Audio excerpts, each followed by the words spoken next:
Today is Wednesday, September 24th, 2025. My name is Elliot Moore. I'm an intern here at Church Where You Are. And if you're new here, I just want to say thank you. Thank you for being here. And if you've been with us for a while, we're in a new Bible plan called I Declare War. Again, if you're new here, I just want to say thank you for being here. Thank you for taking the time to join with us. And there is a Bible plan in the YouVersion Bible app called I Declare War. And if you haven't already joined us, there'll be a link in the chat to do so. Before we go any further this morning, I'm going to ask you to do something that's a little bit different. And again, if you're new here, this isn't how we typically start our day, but this is going to be an exciting one. Before we start, I want you to write out the instructions to making a peanut butter and jelly sandwich. And I know that sounds a little bit off, and I promise I will give you context on that later. But before we get started, write out the instructions to making a peanut butter and jelly sandwich as if the person you're writing it to has never even seen one. They have no idea what that is. I want you to write out how you would give this person instructions to making one. Today's devotional is titled If You Say So. Not in the sense of blindly following something or just doing something because you're told, but if you say so, meaning it has power in the way you say things. You have power in the way that you say things. If you say so, then it will be done. In the beginning of this devotion, it mentions a story in the Gospel of Matthew. And I want to read that because I think it's important not to just skip over that. The context of that story is very important.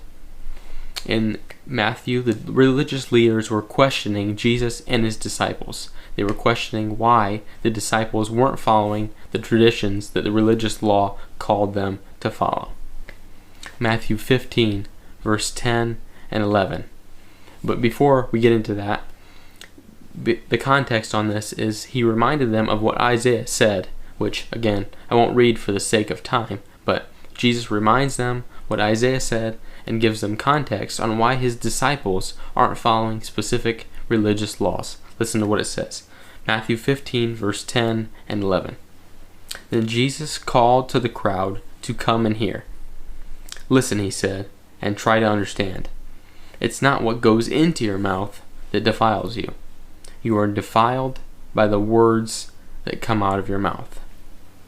This is because we consistently speak the words that are a representation of what's in our minds. Let me say that again.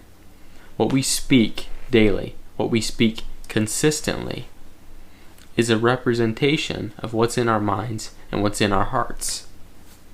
And the way we think, that representation may represent just what's in our minds, but the way we think represents the reason we act the way we do. The way we think directly responds to the way we act.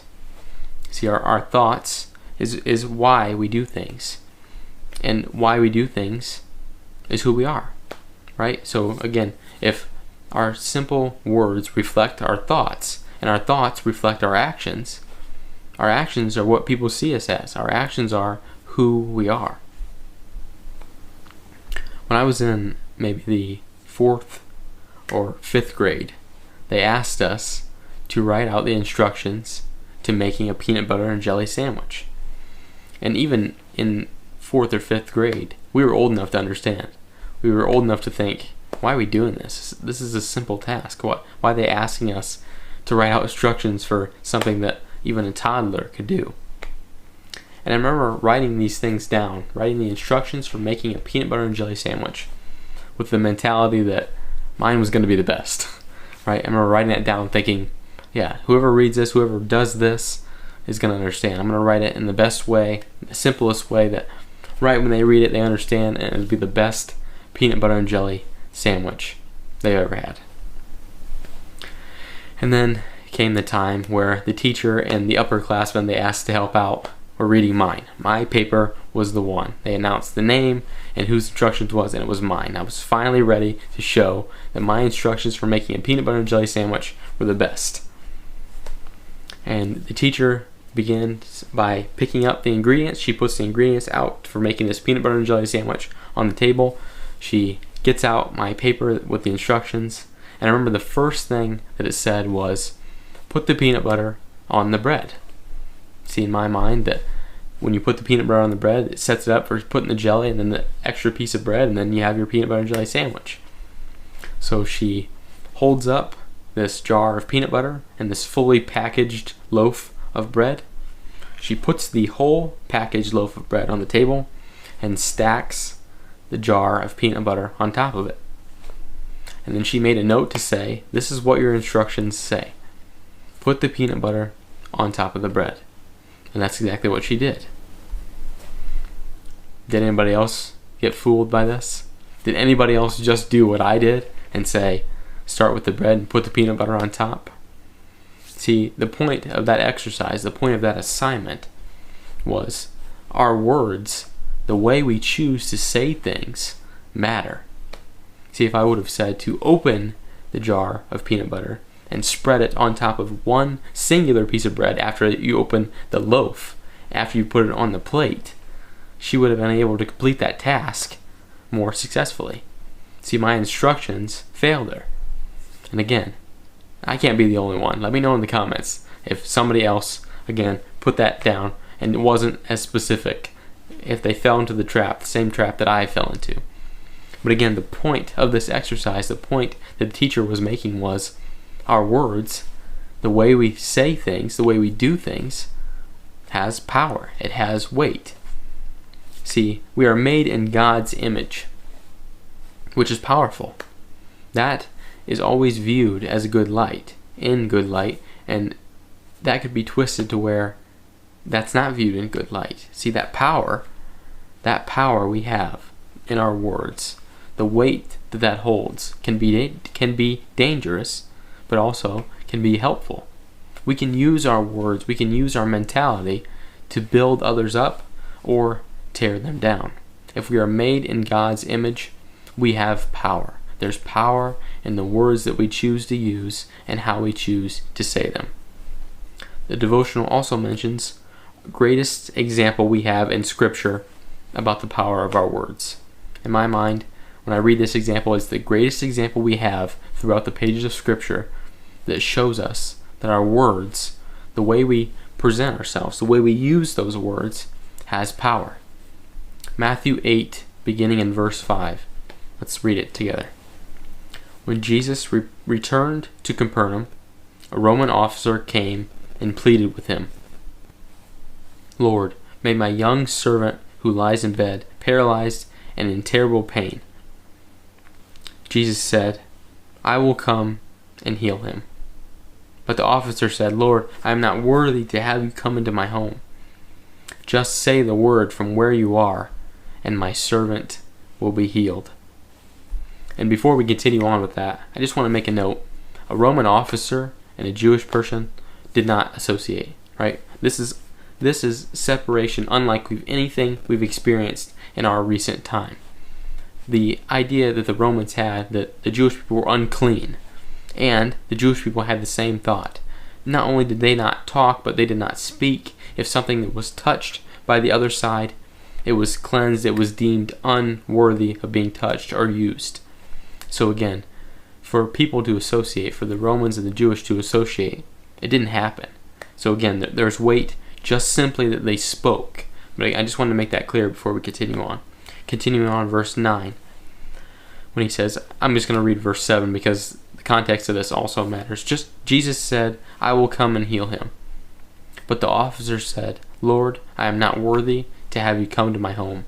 Again, that's an example of they didn't even associate. They didn't believe that they were worthy of touching each other. They didn't worthy of, if something was touched by a Jewish person, the Romans deemed it unclean and vice versa. But this Roman officer knew the power of God. This Roman officer knew that Jesus had power. The words that he spoke, the Roman officer even was able to look past the walls that society had built and see that this person, this man that stood in front of him, had power in the words that he spoke. Continuing on, verse 9.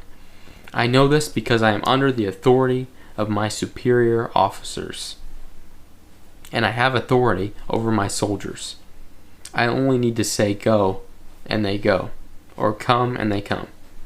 And if I say to my slaves, do this or do that, they do it." When Jesus heard this, he was amazed. Turning to those who were following him, he said, "I tell you the truth, I haven't seen faith like this in all of Israel. I tell you this, that many Gentiles will come from all over the world, from east and west, and sit down with Abraham, Isaac, and Jacob at the feast in the kingdom of heaven. But many Israelites, those for whom the kingdom was prepared, will be thrown into outer darkness, where there will be weeping and gnashing of teeth." Then Jesus said to the Roman officer, "Go back home, because you believed it has happened." And the young servant was healed that same hour. I want to read verse 13 one more time. Then Jesus said to the Roman officer, "Go back home, because you believed it has happened." See, the words that we speak represents our hearts. That Roman officer had faith in Jesus. That Roman officer had the courage to speak, saying to Jesus, again, a Jewish man, that he believed was God, that he believed had power. He had the courage to speak to him and say, "Whatever you say will happen. If you say my servant will be healed, he will be healed. If you say it, it will happen. You don't even have to come to my home to heal this man. You don't even have to come here. Just if you speak it, it will happen." This Roman officer, again, Romans and the Jewish, they were separated beyond things that we can understand. But he had faith, and he had the courage to speak it. He had the courage to use his words wisely, knowing that if this man in front of him speaks that his servant will be healed, he will be healed. The words we choose and the way that we say them matter. The words that we choose has power because we are made in the image of God. And again, I want to encourage you that means the words that we speak can have the opposite effect and negative effect of people's lives and tear people down. But since we are created in the image of God, He has given us the power to speak into others' lives. He has given us the power to deliver the message that He has sent to us, which is the good news. The good news that faith, that salvation is for everyone.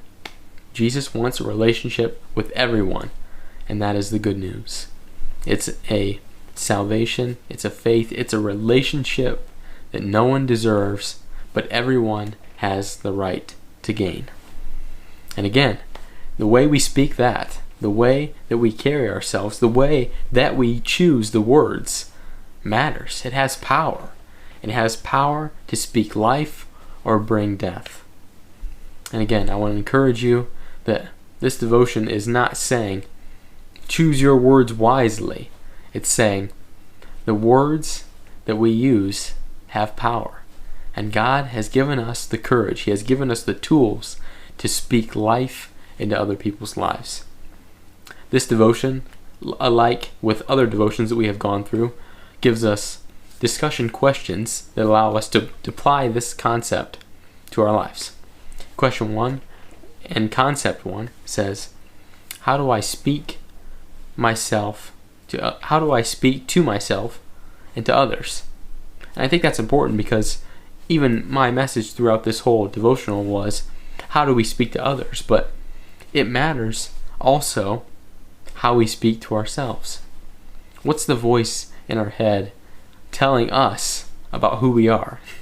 The voice that we have in our head often speaks to us, telling us how we should respond, how should we react, or it could be our fears, our ambitions, our excitement. But that voice inside of our head also has an idea of who we are. Our own voice in our head has an idea of who we are. What does that voice tell you? Does it speak positively about who you are and how you act and how you speak? Or does it speak negatively? And again, I'm not asking you to answer that in the chat or in the comments. I'm just asking you to reflect on that concept. What is that voice? What are your thoughts about who you are and how you speak to others? Question 2 says, this part challenges us throughout the week to use things that we are tempted to complain about and find a way to thank God instead. Let me repeat that. This week, challenge yourself to every time you are tempted to complain, find a way to thank God instead. That's an easy concept to talk about, but not an easy concept to apply. I find myself complaining quite often when I reflect on that. Complaining about college, complaining about life, complaining about things that I can't control. But this week, I am also going to implement that into my life. How can I use my complaints to thank God instead of complaining? How can I use that to give thanks to God rather than complaining about things I can't control? And if I can control them, I should be doing things to change that in a way that honors God. And I would encourage you to try to apply that concept throughout this coming week. Have a great day, everyone. And as always, I'll be back at the same time and place